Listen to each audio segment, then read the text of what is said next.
Ready? Okay. Sorry. It's been a minute. Could you be more of like a preening weirdo, Aaron? Rhyme or free, it doesn't matter to me. It's my bad poetry. Good day and welcome to My Bad Poetry, a podcast where we take a deep dive into our poems from youth, yesteryear, or even yesterday, always asking the question, why in the world did I write this? I'm Aaron. And I'm Dave. And today we have with us an environmentalist who focuses on sustainable agriculture while living in the Ozarks. A sentence that I never imagined saying, but I love the combination of words. She is the author of Under the Canopy of Unpruned Leaves, Nina Prater. Welcome to My Bad Poetry. Thank you for having me. I don't know that you get a lot of environmentalist, sustainable agriculture poets on the podcast, I guess. I have to say, you might be our first. Yeah, maybe. Well, it's an honor. Thank you for having me. Yeah. So what's it like in the Ozarks? Well, where we are, it's very hilly and forested and hot in the summers and mild winters. So I enjoy it. Well, there you go. I have to admit, I really didn't realize it was a place until Jason Bateman was in that show. It's kind of a blind spot for me. And I didn't even watch the show. I've heard the title and was like, oh, that's a place. Okay. I was literally just about to ask, how is Jason Bateman? But I haven't watched the show either. I haven't either. I haven't. So we're all in the dark. There we go. But we know that the real Ozarks is hot and hilly and sounds like a lovely place to be. Yeah. So. It's pretty nice. We kind of like that it goes under the radar. You know, you don't want it to get too popular. Yeah. Then you have to deal with all the tourists and yeah. All those podcasters and influencers that show. Yeah, I know, it's terrible. Oh, they're the worst. Well, that was a fairly short introduction. Is there anything else you might want to share with our dear listeners before we get going? Well, I do work in sustainable agriculture, but I have always loved writing and reading as well. They've been like the two parallel rails on my train track throughout my whole life. So they're both, I never wanted to choose just one. So I've continued. I got really good advice from a poet I met a long time ago who said, if you want to be a poet, you've got to get a job. So Fair. True. Yeah. Yes. Yeah. So I work in sustainable agriculture and I write on the side. I also live on a small farm and have 2 kids and a farmer husband. And I don't know, write about all of that in the little gaps between other activities. That's lovely. Now, this chapbook, Under the Canopy of Unpruned Leaves, it's not your only collection, correct? Do you have another one out? This is my only one that is published. Okay, got it. I have one that is forthcoming in 2027. So I had a little bit of a wait, but it's going to be a full-length book, tentatively called 1 Minute You're Solid. I love that. Okay. Yeah. So that will be coming out with Bell Point Press. They're a regional press based out of Fort Smith, Arkansas, which is near where I live. And so, yeah. And the publisher of your previous work, right? Yes. Yeah. That's awesome. They're great. Mm-hmm. Very cool. Well, that sounds like exciting, good poetry on the horizon. Dave, how about you bring us into the realm of bad poetry with whatever you have hastily written for this week? So, I apologize to anyone who has misophonia, but this is a poem I am calling... Oh, no. Okay. How lovely was that? My son came home with a gentle cough. It passed to my daughter with medicine need quaff. My wife jolted awake with a pain in the throat. Consider this passage my poetry sick note. Ah. I think every parent's been there. Right? It just, it's how you show your love in the family. You just share all your germs. Dominoes. You just fall dominoes. And hopefully there's at least one adult Right. at a time that's healthy. Yes. Right? If you can time it correctly. Yeah. Wow. Good times. Dave, I have to admit, you used a word I have no clue what it means when you warned about your sniffy title. Oh, I thought you were going to say you'd never heard the word Quaffed? I don't know. I was just going to randomly jump into a word, but yeah, misophonia, Yeah, what is that? like being triggered by specific sounds, often bodily related sounds. Fascinating. Why do you know that word? Because there are these things, like the things behind me, they're called books. And when you look in those books, there are like little characters that when you push them together, words. I'm learning so much today. I know, right? We're getting there. Oh, wow. Well, Nina, you were just telling us you have a sick kid at home, so hopefully that poem wasn't too triggering for you. Have you avoided the stomach bug so far? No. Oh, no! No, that's how I spent my day yesterday. Oh. Not to overshare, but yeah. No, it's been a bit of a week at our house, but I'm on the mend, so That's good. it's just part of parenting. Yeah. Yeah. Well, and the worst part is like, so my kids, I have two. One is 6 and one is 3. And my 3-year-old is finally getting out of the cuddly stages and like doesn't want to be as cuddly.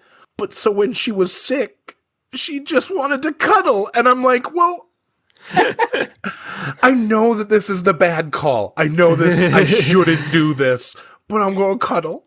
Yeah. Yeah. Ugh. There's no avoiding the No. sharing of germs. It's just impossible. Yeah. Well, I just happened to scroll down in our doc and I'm seeing something that doesn't sit well in the stomach is a line in this poem here. So Nina, I think it's time. I think we should start with Samsara.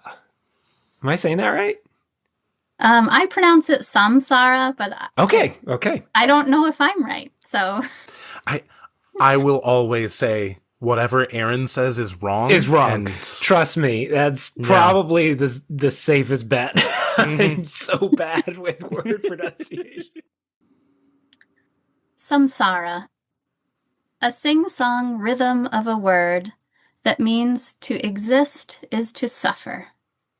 Hearing this idea or statement that what we do daily is pain doesn't sit well in the stomach that digests tough thoughts. Can you imagine something worse than this? Yes. Can you imagine something better? Standing on a pavement island, pausing for the green light that lets traffic fly, the chaos of lives at breakneck speeds is beautiful. Colors and music sweeping past. Samsara. These cars in turning lanes came from assembly lines, the metal from a mountain. Their pipes spew fumes. There's a reason it's called exhaust. Death is everywhere. We lie together on the old couch, my breath hot in my face, in your neck. Someone tricked me into thinking this is good. Jumping from a rock in the middle of a stream, I slip and crush wet green mosses. Death is everywhere, but it smells cleaner here. Samsara.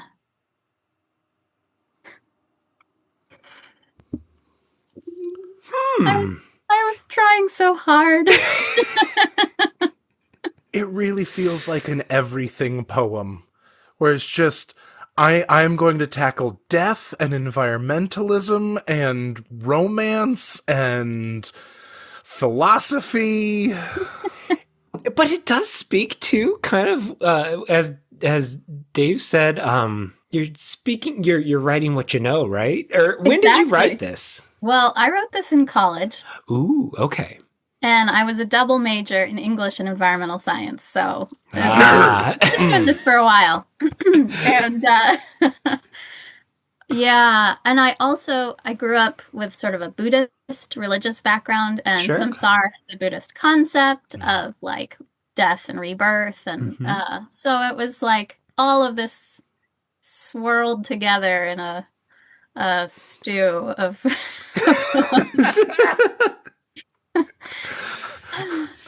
I'm imagining, I took a couple of classes in college about Buddhism from a Buddhist professor, and I'm imagining my professor slapping me after saying this stew of samsara.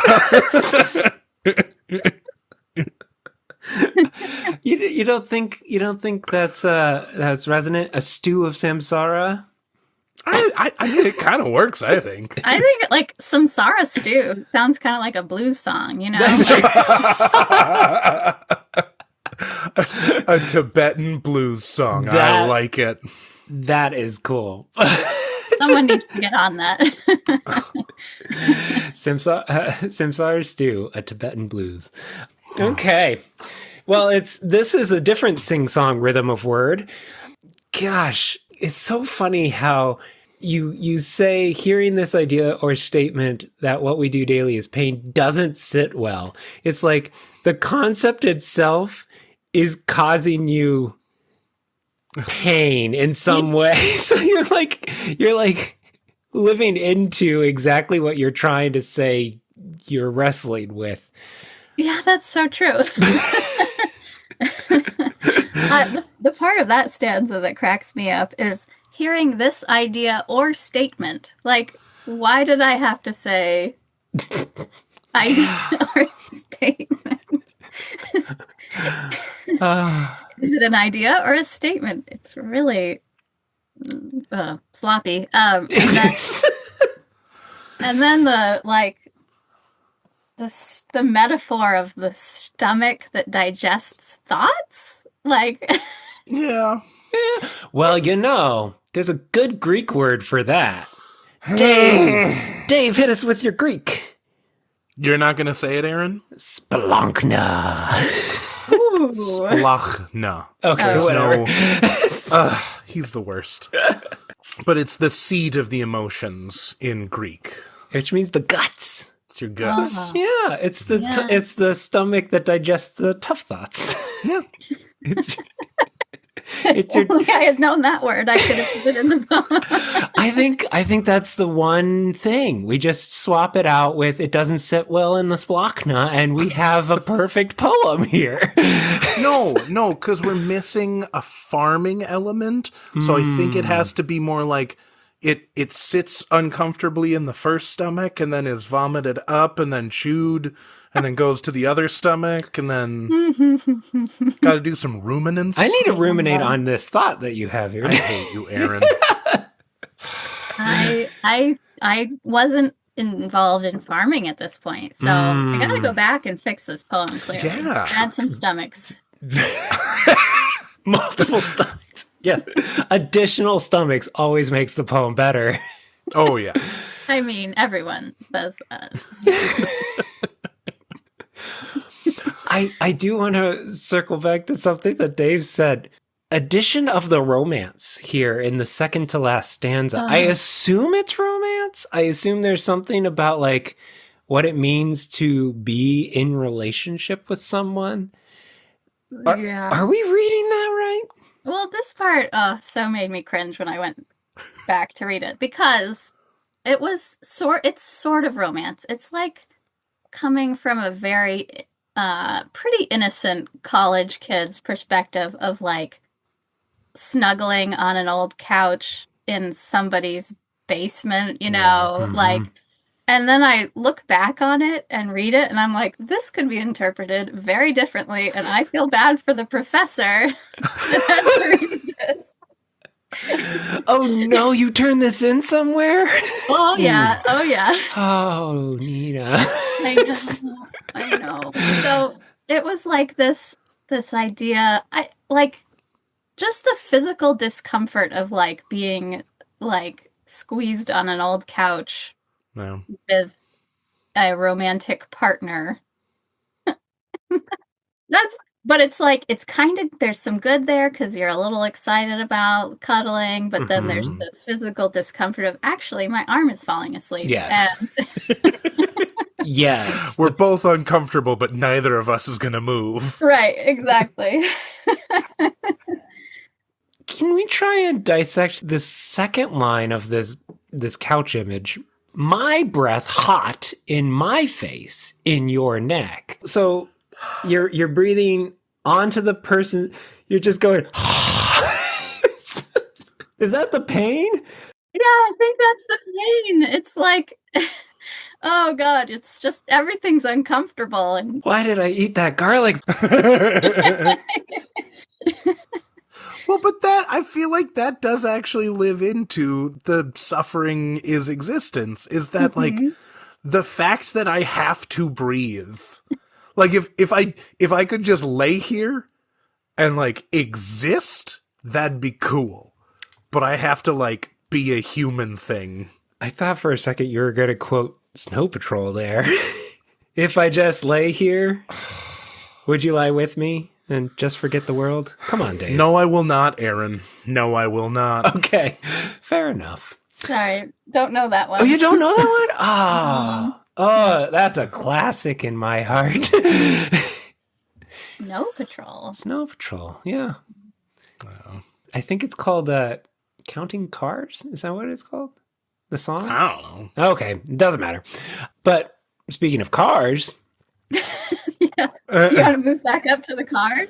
Yeah. yeah, yeah. Explain yourself. Okay. Yes. Okay. So I'm happy to. So I grew up in a very rural area in Vermont. No street lights at all. Like just country, rural, farmland, and little villages.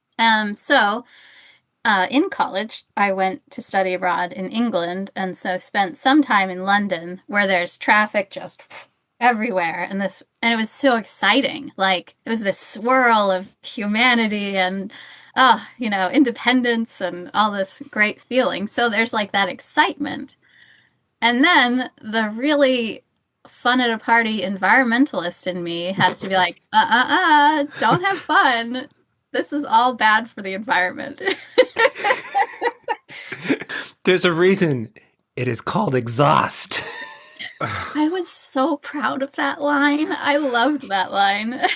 It's a good line. Like for a college student, it's a good line. I like it in the context of written by a college student. Yes. Yeah.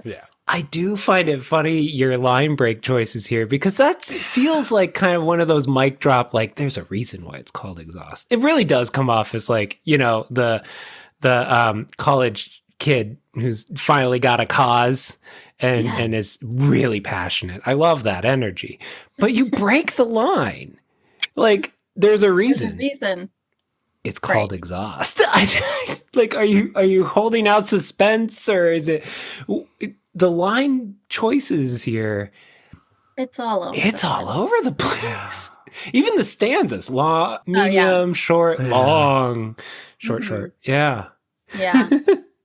No, I didn't know much about line breaks or stanzas at this point in my writing career. So I don't know what made me think I should end on reason. It's a reason. It's called exhaust. Death is everywhere. My assumption was that it was just to get death and exhaust next to each other, but that could have been done a little more tactfully, at least. Can you imagine something better? Can you? Imagine all the people. I was gonna lift that up as actually one of the things I liked about this. That you get a definitive answer. You get, can you imagine something worse than this? Duh. Yes. Can you imagine something better? I don't know. I can appreciate that. Existing in a world without any sort of pain? Is it possible? Is that what? That's where I'm hung up. Can you imagine something worse than this? Worse than wrestling with Samsara, or the concept? I think just the existence that we are in is what can you imagine something worse than this? Like worse than this life? Yes, This is the wrong week to ask this question. Oh my God. Feels like Darkest Timeline moments right now. Yeah, but, So can we imagine something better? Probably 100,000 different ways this world could be better. I know. And I look back in that and I'm like, was my life really so good that I couldn't imagine anything better? Like, or I don't know. I like it wasn't from my memory. I mean, that was about 20 years ago, more than that. It wasn't that peachy, you know? Sure. Yeah. Bush era, Iraq war, you know. Yeah. Being a young person, figuring your life out. No. Maybe I'm coming around to this. I do like what Dave says with not giving that definitive answer. It kind of leaves that open-ended question. Like maybe we all are invited into this thought experiment of what could be better. Could we live in a world full of lives at breakneck speeds that are beautiful and colors and music, but it's not exhausting and deadly? Yeah. I mean, the Buddhist answer is just achieve nirvana and everything's great. There you go. Yeah. You get out of the cycle, right? Yeah. Yeah. So that's the easy answer right there. Yeah, the easy answer. All you have to do is achieve nirvana and oneness with the universe. Pure enlightenment. Good luck! It might take a couple lives, but you get there. You're freed from the cage. You're good. Now, I imagine mosses are actually pretty resilient to a shoe. Would you say that slipping on green moss actually kills it?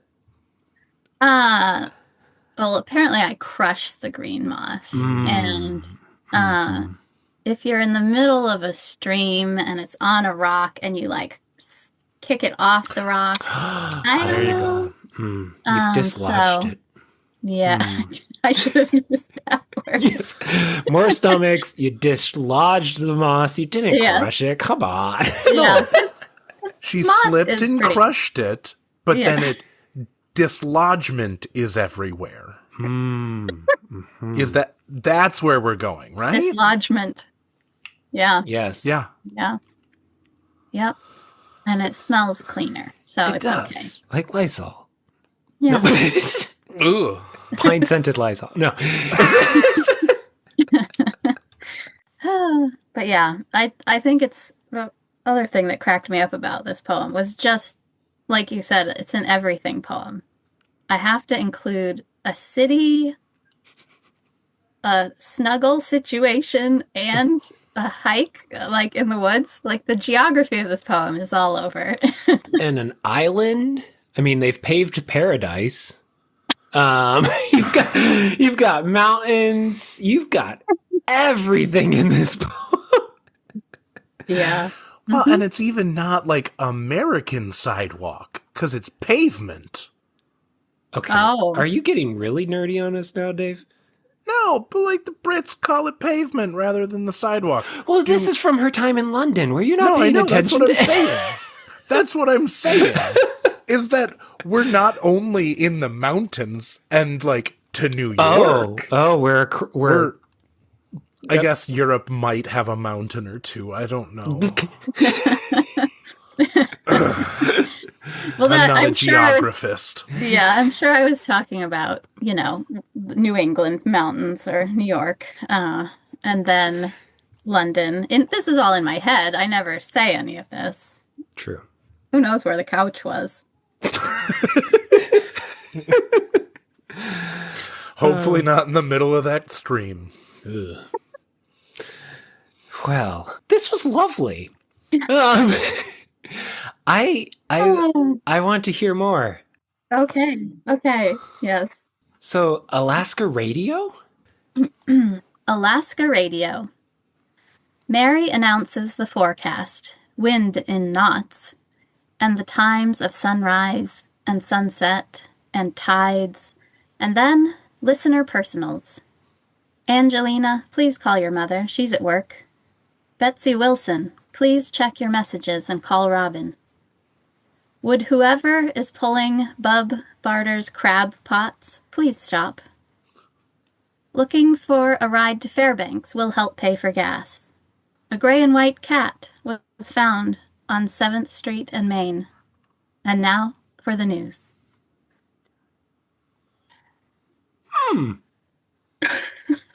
Just kind of adorable. Okay.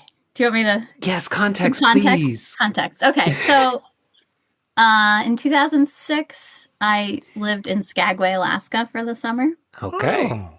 I don't know where that is. Okay. It's in Southeast Alaska, north of Juneau.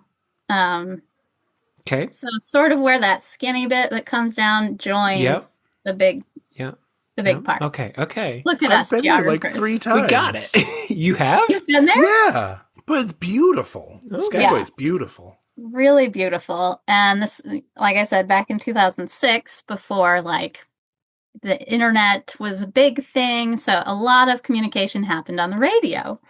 And they had this times during the day where you could just leave messages for people via the radio. Wow. So that's what these listener personals were. You could just like leave someone a voicemail when nobody had cell phones, or very few people did. This is, I mean, it's cute. Like Dave said, it's kind of like a time capsule. It's almost like a found poem. Now, that was my question. Are you taking these from real life messages you remember, or did you invent these based on similar calls? They were not for sure word for word. Sure. But some of them were from real calls. For example, would whoever is pulling Bub Barter's crab pots please stop? That, I think, is the whole reason I wrote this poem, because I heard that. Names changed, of course. I don't remember the real name. And I just thought that is so funny. Like, it's an incredible line. It's funny that that's the impetus to the poem. Interesting. I mean, I don't know if it exactly was, but I think I heard that and I thought that's too good to let you go. You got to capture that somewhere. Yeah. Well, that's a like, good name, too. Yeah, if you made that up, that's a great name. Oh. Yeah. And I just think that's so charming that someone thought a message on the listener personal radio would stop crab thievery. So what about this poem made you bring it here? Well, the opening stanza cracks me up because it's so an outsider looking in. Like, wind in knots. The fact that wind is told in knots seemed so cool to me, like, and so foreign that I just had to. And it has dashes on either side of it to like really emphasize how cool wind being measured in knots. And, you know, I guess if you live on the coast, it's pretty important to know the tides, you know, the times of the tides and stuff. Sure. So to people native to this region, this would all be completely boring and just matter of fact. Like, of course we need to know when the tides are. So, yeah, it does feel, I would agree, it does feel a little outsidery. Like you're trying to paint a picture, but you are not part of the picture. Right. Yeah. And that kind of, like, looking back on it, I was like, I don't know what this really adds to the world. True. Yeah. And also, I think it's a kind of another everything poem. Like, there's how many listener personals? 1, 2, 3, 4, 5. Yeah. I mean, it's like really hammering home the point. Yeah, you try and get like every type of personal in there. Like, Yeah. I mean, the only thing we're missing is like missed connections. Yeah. Yeah. That was going to be my next question. You have to add 6 more of these. What are you going to add now? Oh gosh, missed connection in a town that small might get a little awkward. True. Yeah. I was walking down the street and you are John's cousin. So come find me. So how long were you up? Were you there for a full year? Were you hanging out like with a sourdough for the whole season, or? No, I didn't achieve sourdough status. It was a summer job because Okay. Skagway's a cruise ship stop, and so there's Oh. lots of summer jobs that in the tourist industry. And I went up because a friend of mine said, "I'm going to Skagway to work at the park service. There's a national park there. I got an extra seat in my car. You want to go?" And I was young and without responsibilities and said, "Sure." That's awesome, actually. So, Yeah. yeah. Now, was this friend through your environmental studies? No. Interesting. He was a roommate that I was living with in Durango, Colorado. My goodness, you've been everywhere, Nina. I know. My early 20s were kind of all over the place.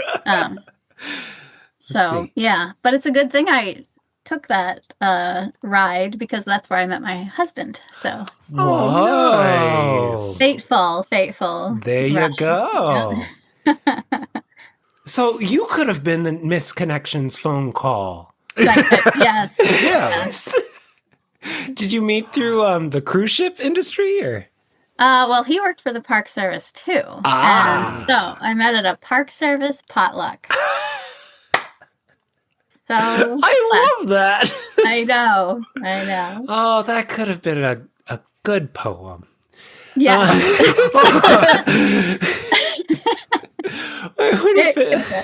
It would have felt a little more like your own. Again, Yeah. this one feels more observational, more disconnected. Yeah. Like, yeah. Yeah. Fascinating. Yeah. I can't. The only thing I like about this poem is the ending. And now for the news, because in my head when I wrote that, I was thinking, this really was the news. Like Right. this was the news that mattered. Mm-hmm. And then we're gonna pivot to the world news, but who cares about that? You know? Sure. I remind folks all the time in the pastor's line of work. Sometimes you hear folks that are just like, "Oh, I think the world's getting to be the worst ever," and it's like, well, yes and no, but a part of it is we now have the 24-hour news cycle where we hear every incident from every part of the world, where it used to be you just knew the things that happened in your own neighborhood. So I do like that concept. I love what you said there. It really does make the last line pop. Okay. I'm coming around to this thing. As a concept, it's not entirely hopeless, but it's not worth going back and trying to. Some poems you get to this point in writing where you're like, the juice ain't worth the squeeze. Like, this is not going to turn out. Yeah. I'm going to have to steal that phrase. The juice ain't worth the squeeze. Dave, have you ever heard that? Yeah. Really? Yeah. Do I live under a rock? Yeah. Okay, fair enough. You know what also lives under rocks? Yes. I was right there with you. I was so close behind, just like, yeah, Aaron, you live on a rock right next to a barnacle. Nina, please read for us Barnacles feeding. That was the best segue ever. Okay. I gotta stop laughing. Hold on. Whew, okay. This one's really gonna crack me up.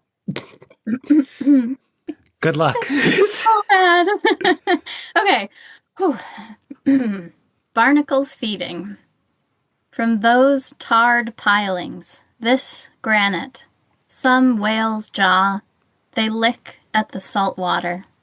They uncurl their feathery arm out of their hard, white home, sensing something I can't see, before the wave sloshes away and they curl in again, hiding from the air. From their calcium volcano of a body, this purple, visible breath. On all the things that touch the ocean, they reach for the ocean like that other white, round, rocky body in the sky, knowing better than...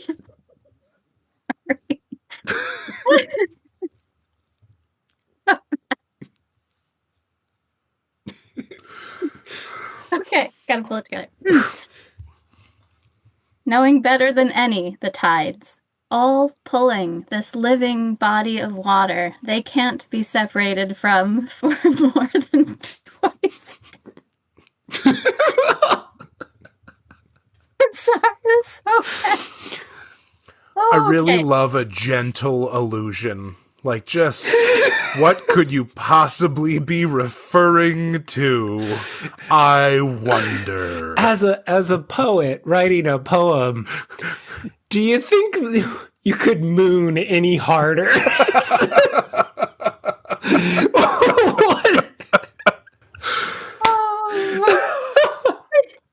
I think, I just wanted to be sure people knew what I was talking about. Oh, God. So the barnacles and the moon are some sort of like, they're somehow spiritually connected in their rocky calcifiedness. What? Okay. Okay. So Yes. I'm not sure if I wrote this in the Alaska time period or I spent a week at a writing workshop in Maine in my early 20s, which was an amazing workshop. But part of that was like going out and spending time writing with a journal and love that. I think I was like sitting on the shore and saw barnacles and thought, aren't those cool? Like like if you look at something closely that you've never looked at before, you notice new things. And so like this little feathery arm that they feed with, I thought was really cool. And then I proceeded to, I don't know, hammer it away until it was dead. It's the moon, I believe I was trying to link like the tides are because of the moon and the barnacles are in that tidal zone. But like this poem, I mean, besides the obvious of like over mooning, it just like goes nowhere. Like it's just a big nothing burger. Yes. I was trying, like, honestly, the first 5 lines I thought were like a really interesting and like a nice way to break down this visual. And all I could think was, what is this about other than just like a barnacle? Like it's beautiful. I thought that was kind of interesting. Just like the language you were using was really evocative, and I loved the calcium volcano, and then it hit me like, why is this? Why?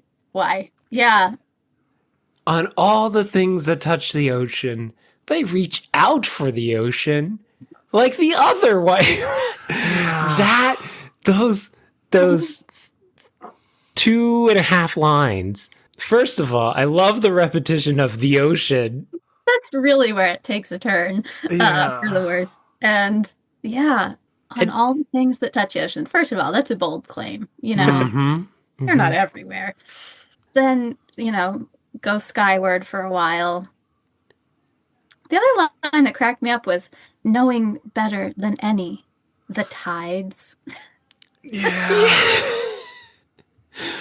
just established in the previous poem that even humans know tides pretty darn well. We can get it to like about the minute here. So Yeah. why are they reaching for the ocean if they're in the ocean? They clam up when they're not in the ocean. They're not reaching for anything there. Right? That's true. And are they pulling at the ocean, or are they just like existing in it? Like, Yeah. Also, is their breath purple? I don't know what is that a metaphor for their No, it's the gill. the gill? it's the, like, is it called a gill? Like, I don't know what the actual name. You're for it. the environmental scientist. I know. We're just idiots on a Hers podcast. is agriculture. She might not study barnacles, Dave. I didn't study barnacles. Anyway, yeah, some Some part of their actual body site is purple.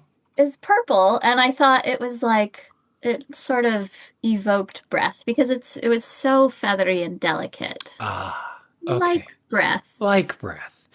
In this instance, it is it's a metaphor. Just if you wanted to play with the image, the beautiful image of the barnacle, which I agree, Dave, there's some lovely nature poems, nature poetry here, evoking like this creature that is otherworldly compared to us, and literally otherworldly. This moon could have been just a separate stanza put in conversation, but man, Yeah. And like a metaphor, like none of it's a metaphor. It's all literal. It's Right. like it's not going. It didn't like get to that next. Like, where's the actual meaning? Like, it's it's just description of things, and that's fine. Like, if the reader can like take that and add their own meaning to it, sure. yeah. But this, I don't know. Yeah. It's a tough. Doesn't really evoke. No. So they're feeding legs. Oh, is that the purple part? That's not even their breath. It's how they grab stuff. So their feeding legs are reaching out like the The impulsive stomachs. gravitational waves. Oh God. Like stomachs. Like Stomach. stomachs. They're To purple digest. visible stomachs. They have an internal stomach, they have Aaron. it? Okay, I'm sorry. looking at the anatomy of a barnacle right now. Man, they're weird. Super cool. Okay, I'm sorry. I'm And- back. No, Wait. that's interesting. And isn't there a kind of a fact about barnacles with their genitalia having like the longest of all creatures by ratio? By ratio to their Yeah. body. I don't know that that's actually true. But that's what you But- tend to see, like licking the salt water in this. I mean, like that would be the big, long, reachy thing, right? It is in amongst their feeding legs, yes. Lovely. So I wrote a poem about barnacle penises, is what you're telling me. It might have been, yes. So if we're talking about barnacle penises, do we then have to extend the metaphor to the moon penis? I'm just asking questions. Is this here. why it's the man on the moon and not the woman on the moon? And we're done. I think we retire now. I think we're done. We've Yeah. said everything that needs to be said. And everything that shouldn't be said as well. Yeah. Gee. Nina, what have you done to this show? I don't I'm so sorry. Oh, wow. Well, I love that all of the ones you have brought, they do kind of like speak to your adventurous side and your love of nature. And you've given us a glimpse of all the different places you've been, which has been really quite incredible to learn. We really do need to wrap this up, though. We're going to end this week, with the words of a true poet. So would you be willing to share for us a poem that you are in fact very proud of? I'd be happy to. And this one doesn't have any ocean in it. So Oh, no barnacles. And it takes place in the Ozarks. So it's a nice Hey! kind of bow. Yeah, return to home. And it's related to farming. So neat bow. It's called Every Summer. The chasm between the story on the back of the seed packet and the truth of what happens in my garden is deep and wide. Full sun and well-drained soil, the joy of some other lucky person. Planting depths and distance between plants observed loosely. Days to harvest, a cruel farce. On the map, there should be a zone for people who fail to follow instructions, refuse to kill bugs, water sporadically, neglect to weed, and live at the edge of a shady wood with red, rocky soil. In this zone, no one waits to get inside to eat the ripe, red cherry tomatoes found under the canopy of unpruned leaves.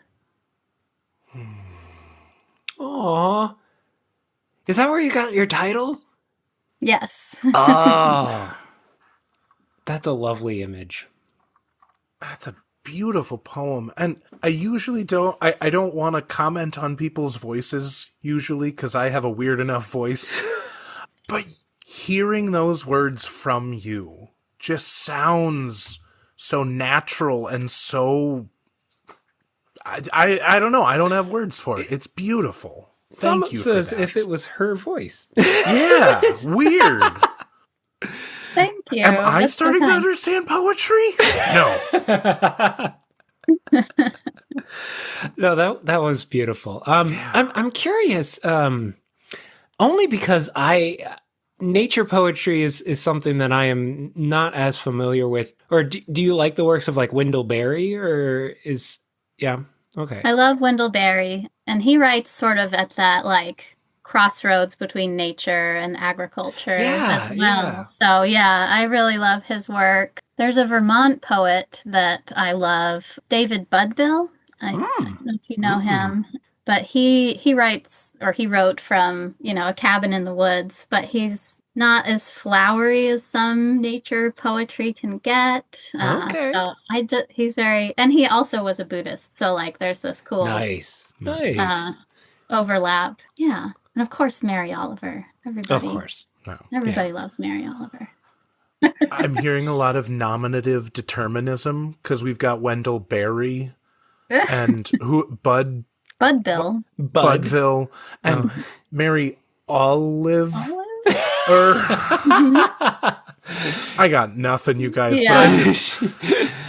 Well, Prater is my married name, and I was looking up like what it means, like the meaning of the name. And in Dutch, I guess, Prater means one who takes care of meadows.